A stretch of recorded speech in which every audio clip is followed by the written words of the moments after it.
দোকানে যে না খুঁজছি তেল, আমরা কি পারি 2-5 লিটার তেল কিনা খাইতে? আমি একজন সাধারণ মানুষ, আমি চাই দেশটা ভালোভাবে চলুক, কোনো হবে না, দুর্নীতি হবে না, মারামারি হবে না, চাঁদাবাজি হবে না। আমরা সাধারণ মানুষ 4টা ডাল ভাত খেয়ে বাঁচতে চাই, এটাই আমাদের অঙ্গীকার। মানুষ করতে চাই, এটাই আমার দাবি এবং এটাই আমার সবচেয়ে বড় যে আমরা মানুষ, সাধারণ মানুষ, আমাদের খাচ্ছে কিন্তু জিনিসের যে দাম সেভাবে আমাদের চলার মতন মানে তৌফিক হচ্ছে না। তা আমার একটাই অনুরোধ, যেন আমরা সাধারণ মানুষ 4টা ডাল ভাত, হ্যাঁ দাম ছিল কিন্তু এখন দেখেন, কালকে আমি তেল কিনতে গেছি, কোনো দোকানে তেল নাই। তাহলে এই তেলগুলো গেল কোথায়? আমরা তো সাধারণ মানুষ, কর্ম করে খাই, এই তেলগুলো গেল কোথায়? কোনো দোকানে তেল নাই। তাহলে তেলগুলো গেল কোথায়? আমার প্রশ্ন এই একটাই, যে তেল বাজারে নাই কেন? তাহলে এই তেলগুলো কি হয়েছে? কালকে আমি মানে এমন কোনো দোকান নেই যে না খুঁজছি তেল, আমরা কি পারি 2-5 লিটার তেল কিনা খাইতে? পারি না। আমাদের তো মানুষ কি হয়তো আধা কেজি কি 1 কেজি, সে জায়গায় এখন 5 কেজি লিটার কিনো, নাইলে নাই।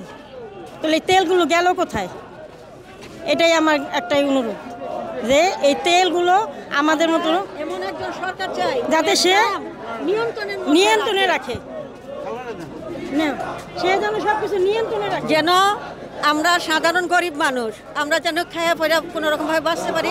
যেই সরকারি আসুক, হ্যাঁ যেই সরকারি আসুক, জিনিসপত্রের দামটা যেন নিয়ন্ত্রণের মধ্যে রাখে, এটাই খালি আমাদের অনুরোধ, আর কিছু না।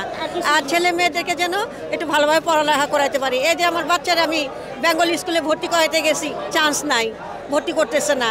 মেয়ে ঢাকা ভার্সিটিতে চান্স করতে গেছে, সেখানেও চান্স পাইতেছে না। তা আমরা কি দেশের মানুষ না, দেশের জনগণ না? আমাদের ছেলে মেয়েদেরকে পড়ালেখা করানোর অধিকার কি আমাদের নাই? আমার মেয়ে ভর্তি করতে গেছি 5,000 ম্যাট্রিক 5,000 টাকা, 5,600 টাকা ম্যাট্রিক পরীক্ষা দেয়। আমার মেয়ের এবারে এসএসসি পরীক্ষা দিতে পারি নাই, ভর্তি করতে পারি নাই, ফর্ম ফিল আপ করতে পারি নাই। তাহলে এটা কি আমাদের কোনো দিন কোনো চাওয়া পাওয়া নাই? এত টাকা কোথা থেকে দিব আমরা?